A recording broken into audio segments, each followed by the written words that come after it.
beer in the medieval period was not a luxury. It was a staple. It was food, drink, and medicine all in one. For most people, it was a safer choice than water. Rivers and wells were often contaminated. But the process of brewing, with its boiling stage, killed off many of the harmful germs. This made beer a cornerstone of daily life for everyone, from peasants to kings. So, who made all this beer? At first, it was mostly women. A woman who brewed was called an alewife. Brewing was just another domestic chore, like baking bread or tending a garden. Most households made their own ale for their own consumption. An alewife would make a batch when supplies ran low. If she made a particularly good batch or had extra, she might sell it. She would place an ale stake, basically a long pole with a bush or garland tied to the end outside her door. This was a signal to the community that she had fresh ale for sale. It was a small-scale local business. These women were a vital part of the village economy, but things started to change. As towns and cities grew, the demand for beer grew with them. Brewing started to become a more commercial enterprise. Monasteries were some of the first large-scale brewers. They had the land to grow grain, the resources to build large brew houses, and the manpower of the monks. Monastic brewers were known for their quality and consistency. They kept records. They experimented. They treated brewing as a craft and a science, even if they didn't understand the science behind it. They often produced different grades of beer. The strongest and best was for the abbot and his guests. A good, solid beer was for the monks themselves, and a weak, watery, small beer was for the poor who came to the monastery for charity. Eventually, secular brewing guilds began to form in the cities. These were professional organizations of male brewers. They set standards for quality, regulated prices, and controlled who was allowed to brew and sell beer commercially. This shift pushed women out of the professional brewing world. It became a man's trade. The friendly neighborhood alewife was slowly replaced by the guild-certified master brewer. No matter who was brewing, the basic ingredients were the same. The most important ingredient was grain. Barley was the preferred grain for beer, just as it is today. It has a good husk that helps with filtering, and it's full of the starches and enzymes needed for brewing. But they used other grains too. Wheat was common, especially in making lighter-colored beers. Oats were also used, which could add a smooth, silky texture. Rye was another option, though less common, and it gave the beer a spicy character. The quality of the grain varied a lot. A good harvest meant good beer. A poor harvest meant thin, weak beer, or no beer at all. The next ingredient was water, and the water you had was the water you used. Brewers didn't understand water chemistry, but they knew that water from different sources made different tasting beer. A brewer using hard water from a limestone would make a different style of beer than a brewer using soft water from a river. They learned through trial and error what worked best with their local water supply. Some towns became famous for their beer simply because they had great water for brewing. Then there was the flavoring. For much of the early medieval period, beer was not flavored with hops.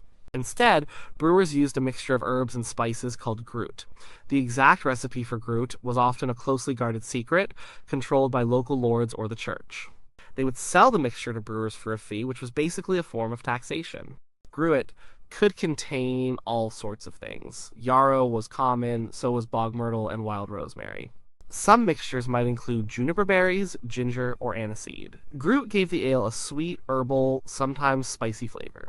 But it didn't do a great job of preserving the beer. Ale made with gruit went bad quickly, usually within a few days.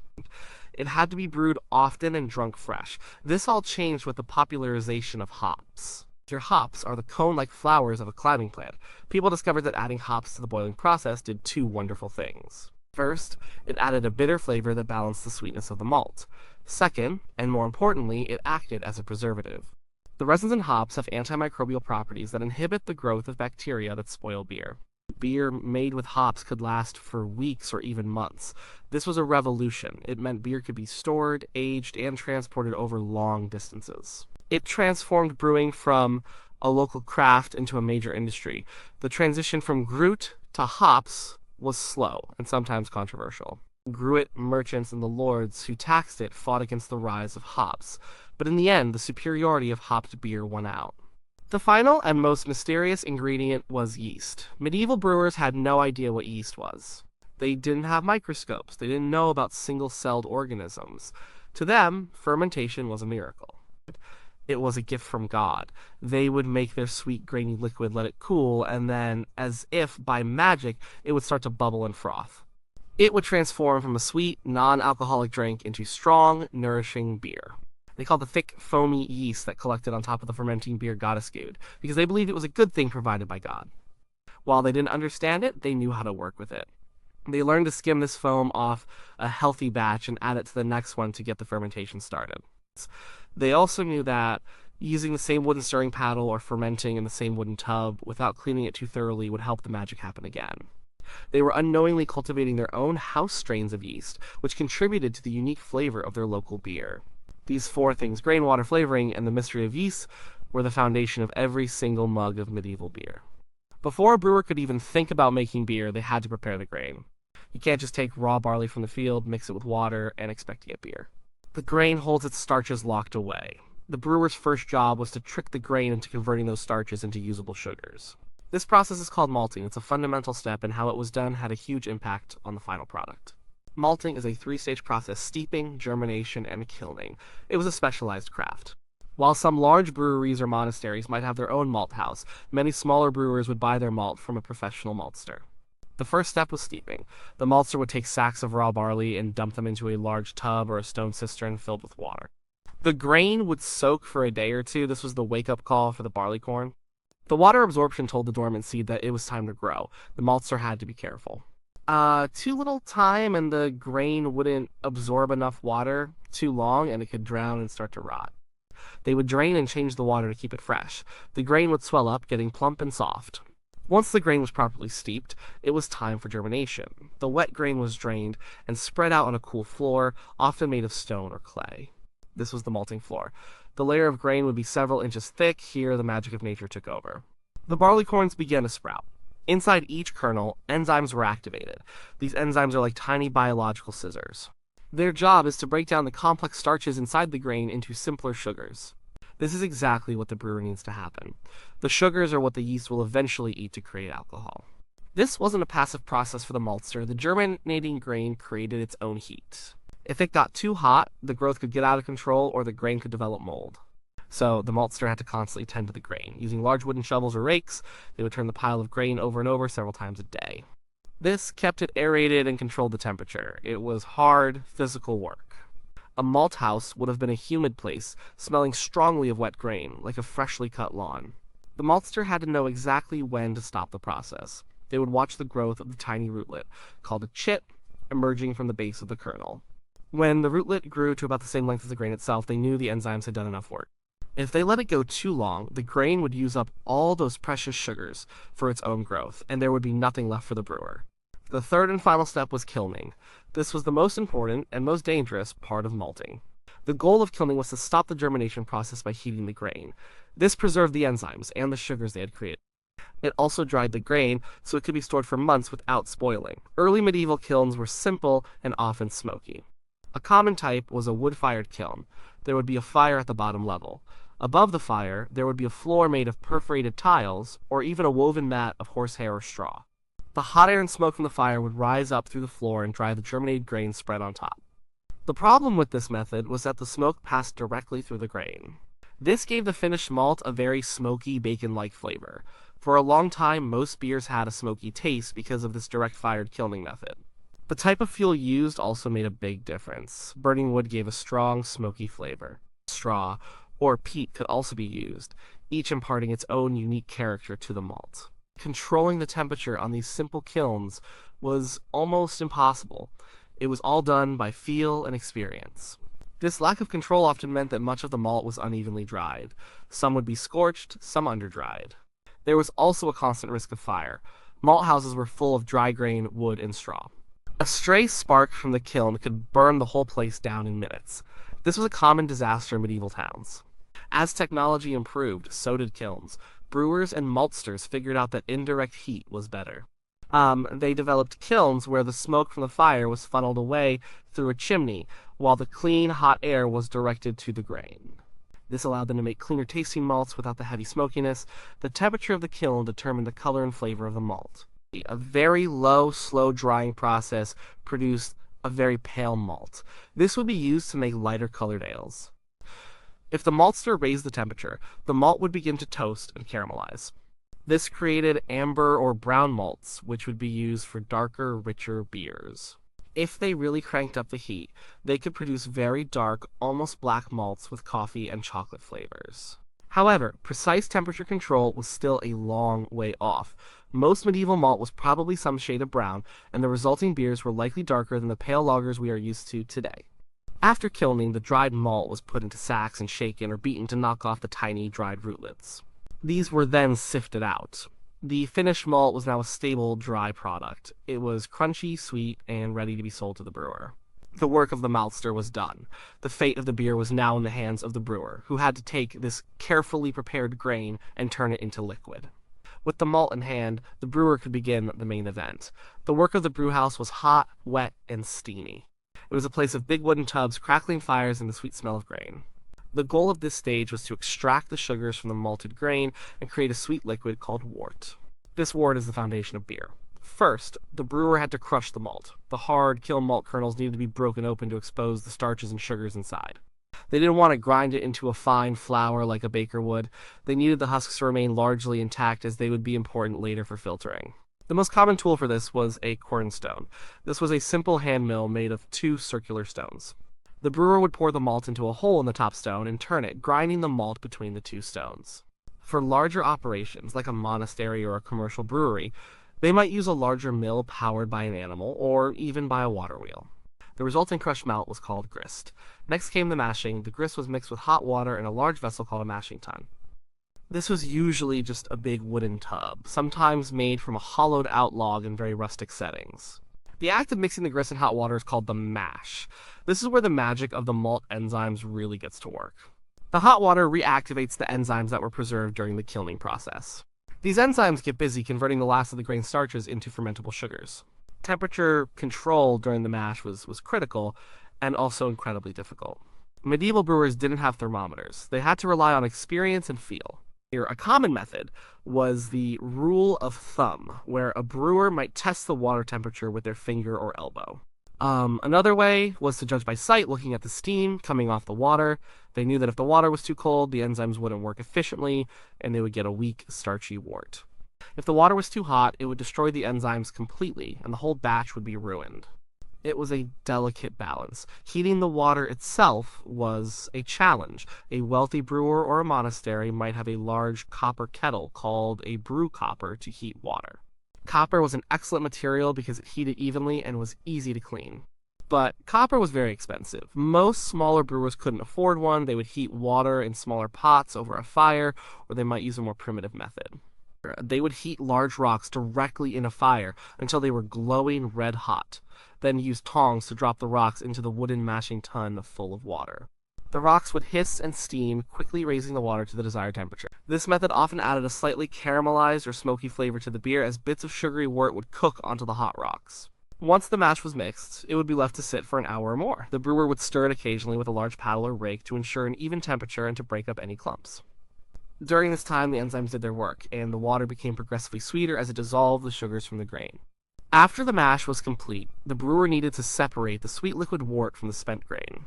This process is called lautering. The mashing tun often had a spigot or a hole near the bottom. To create a filter, the brewer would create a false bottom inside the tun. This wasn't a piece of metal like in a modern brewery. Instead, they would lay a bed of straw, heather, or branches over the outlet hole. Then, they would carefully pile the wet grains on top of this filter bed. The grain husks themselves formed the main part of the filter. The brewer would then slowly open the spigot and begin to drain the wort. The first bit of liquid that ran out would be cloudy with bits of grain. They would collect this and gently pour it back on top of the grain bed. After a few times, the grain bed would settle and become an effective filter, and the wort would start to run clear. The brewer would collect all this sweet, sugary liquid. This first, most concentrated wort was called the first runnings. It was used to make the strongest and best beer, but there were still a lot of sugars left in the wet grain. The brewer wouldn't waste that. They would add more hot water to the mashing tun, a process called sparging. They would let it sit for a while and then drain it off again. This produced a weaker wort called the second runnings. This was often used to make a weaker, everyday beer, sometimes called small beer. In a large household or monastery, they might even do a third runnings to make a very thin, watery beer for servants or the poor. Nothing was wasted. Now the brewer had their wort. The next step was the boil. The wort was transferred to a kettle, hopefully a big copper one, and set over a fire. The boil served several important purposes. It sterilized the wort, killing any wild bacteria or yeast that might have been present. It also concentrated the wort by boiling off excess water, leading to a stronger beer. This was also the point where the brewer added their flavorings. If they were making a traditional gruit ale, they would add their secret mix of herbs and spices to the boil.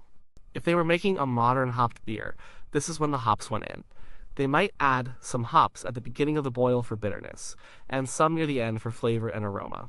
The boil would typically last for an hour or more. The brew house would be filled with thick, sweet, smelling steam. After the boil, the hot hopped wort was ready for the next stage, but it was far too hot for the yeast. The final, and most delicate, task in the brewhouse was to cool the wort down as quickly as possible. This was a moment of great danger, as the warm, sugary wort was the perfect breeding ground for any unwanted bacteria that could spoil the beer. The methods for cooling were simple but effective. The brewer had successfully turned grain and water into a hot, sweet, and bitter liquid. The wort was ready. But the most transformative part of the process was yet to come. This was the stage where the magic happened, where a simple sugary drink became ale. This was fermentation, and to the medieval mind it was a complete and utter mystery. The first challenge after the boil was cooling the wort. It had to be brought down from a boiling temperature to a point where the yeast could survive, which was roughly room temperature. This had to be done as quickly as possible. The longer the wort remained warm, the more vulnerable it was to infection by wild bacteria and yeasts floating in the air. An infection could turn the entire batch sour and undrinkable. The primary tool for this was the coolship, or coalship. This was a large, shallow, open-top vessel usually made of wood, but sometimes lined with lead or copper for the wealthy. The brewer would transfer the boiling wort into the coolship. The large surface area of the shallow vessel allowed the wort to cool relatively quickly through contact with the air. A brewhouse would often have a dedicated cooling room with large, slatted windows to allow for good airflow. This process was, by modern standards, incredibly risky. Exposing the wort to the open air for hours was like putting out a welcome mat for every stray microbe in the neighborhood. And indeed, many batches of medieval beer were likely infected to some degree. This is one reason why many historical beers probably had a slightly sour or funky taste. But this open air cooling also had an unintended benefit. It exposed the wort to the local strains of wild yeast that lived in the environment and in the very wood of the coolship itself. These local yeasts were a key part of what gave a region's beer its unique character. Once the wort was cooled, it was time to add the yeast. As we know, medieval brewers didn't understand that yeast was a living organism. They just knew that a certain something was needed to start the fermentation. They called the substance barm or godesgood. Barm was the thick, creamy foam that collected on top of a previous batch of fermenting beer. Brewers learned that if they skimmed this barm off and added it to the new batch of cooled wort, the magic would happen again. This practice of re-pitching yeast from one batch to the next was a form of unknowing selective breeding. If a brewer had a particularly good, strong fermentation, they would be sure to save the barm from that batch. Over generations, this led to the development of unique, domesticated strains of brewing yeast, each adapted to its local environment and brewing practices. Sometimes, a brewer's yeast was considered so valuable that it was passed down through the family as an heirloom. Another way fermentation got started was through the equipment itself. Wooden fermenting vessels, stirring paddles, and coolships were porous. The yeast would live deep within the wood grain. Even if a brewer didn't add barm directly, simply putting the wort into the magic fermenting tub that had been used for years was often enough to kickstart fermentation. They might have a special stirring stick that they would use only to stir the wort, believing the stick itself held the power to start the process. In a way, they were right. The stick was coated in millions of dormant yeast cells. The fermentation itself took place in large, open-topped wooden vats. After adding the barm, the brewer would wait.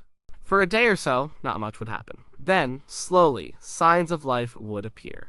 A few bubbles would rise to the surface. A thin layer of foam would form. Within a couple of days, the fermentation would be in full swing. The vat would be churning and bubbling vigorously. A thick, rocky crust of foam, called a krausen, would build up on top. The brewhouse would be filled with the sound of hissing and the sharp, fruity smell of carbon dioxide and alcohol being created. This was the visible proof of the miracle. The wort was visibly transforming. The yeast was consuming the sugars extracted from the malt and converting them into alcohol and carbon dioxide gas. The process generated heat, and the fermenting beer would often be warmer than the surrounding air. To a medieval brewer, this was a powerful, almost divine event. They saw it as the beer purging itself of impurities, with the foam on top being the physical evidence of this purification. The fermentation would last for several days. As the yeast consumed most of the available sugar, its activity would slow down. The bubbling would subside, and the thick krausen would begin to fall back into the beer. The yeast cells would start to clump together and settle at the bottom of the vat, or remain on the surface, depending on the strain. The brewer would watch these signs closely to know when the primary fermentation was complete. At this point, the sweet wort was gone. In its place was young, green beer. It was alcoholic, but its flavors had not yet matured. The final steps were to get it out of the fermenter and prepare it for drinking. The violent, bubbling stage of fermentation was over. The brewhouse had quieted down. What was left in the big wooden vats was beer, but it wasn't quite ready to drink. It was young, cloudy, and still full of suspended yeast. The final steps were about letting the beer mature, storing it, and finally, serving it.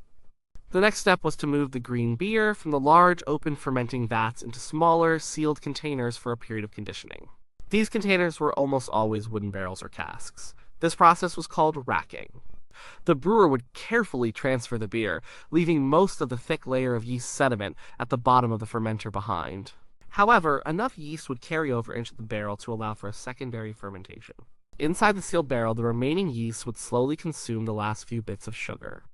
Since the barrel was sealed, the carbon dioxide produced by this process couldn't escape. Instead, it would dissolve into the beer, giving it a gentle, natural carbonation. This was not the high-pressure fizz we expect from a modern beer.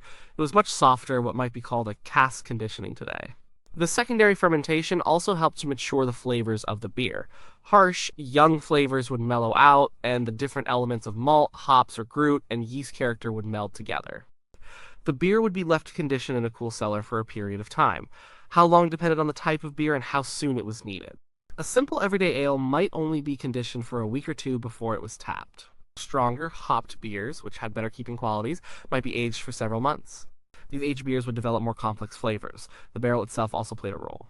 Over time, the beer would pick up subtle woody or vanilla notes from the oak, and since the wood was slightly porous, a very slow, controlled oxidation could occur, which in small amounts could add pleasant, sherry-like notes to strong, aged beers. Of course, not all beer was carefully aged, much of it was made for immediate consumption. The ale made by an alewife in her home would likely be drunk straight from the fermenter within a few days of being made. It'd be very fresh, very cloudy, and probably still a little sweet and actively fermenting. There was no time or need for cellaring. When it was time to drink, the beer was not filtered. The idea of a crystal clear beer was a much later invention. Medieval beer was cloudy. It would be served directly from the cask. A tap or spigot would be hammered into the barrel, and the beer would be poured into mugs. The mugs themselves were made of wood, leather, pottery, or for the wealthy, pewter, or even silver. The beer was served at cellar temperature, which is cool, but not cold. There was no refrigeration. The taste would have been very different from most modern beers. It would have been richer and fruitier, with a more pronounced yeast character. Depending on the malting process, it could have been smoky. Depending on the local yeast and sanitation, it might have had a slight sourness or barnyard funk, which was not necessarily seen as a flaw. It was simply the taste of beer. The carbonation would have been low, more of a gentle sparkle on the tongue than a fizzy foam. And the strength could vary enormously. The weak, small beer might have been only 1 or 2% alcohol by volume, making it a safe and hydrating drink for the whole family, including children. A standard table ale would be in the range of 3 to 5%, similar to a modern session beer. But they also made much stronger beers. A March beer, brewed in the spring with the best malt from the harvest and aged for months, could be very strong, perhaps 8 to 10% alcohol or even more. This was a special occasion drink, not for daily consumption. Beer was much more than just a drink to get drunk with. It was a vital source of nutrition. It was often called liquid bread, and for good reason. It was full of calories from the residual sugars and proteins from the grain. It also contained B vitamins from the yeast. For the working class, a diet of bread, cheese, and a gallon of ale a day provided the energy they needed for hard physical labor. It was also a social glue. The tavern or alehouse was the center of community life. It's where people went after work to relax, share news, play games, and conduct business. The quality of a town's ale was a matter of civic pride. Officials called ale conners were appointed to taste the local brewer's products to ensure they were of good quality and sold at a fair price. The process of brewing, from the farmer growing the barley to the alewife hanging her ale stake, was woven into the fabric of medieval society. It was a craft learned through years of repetition and observation, a blend of hard work, practical knowledge, and a little bit of what seemed like magic. Every mug of cloudy, nourishing ale was the culmination of a long and careful process, a taste of the land, the water, and the very air of the place where it was made.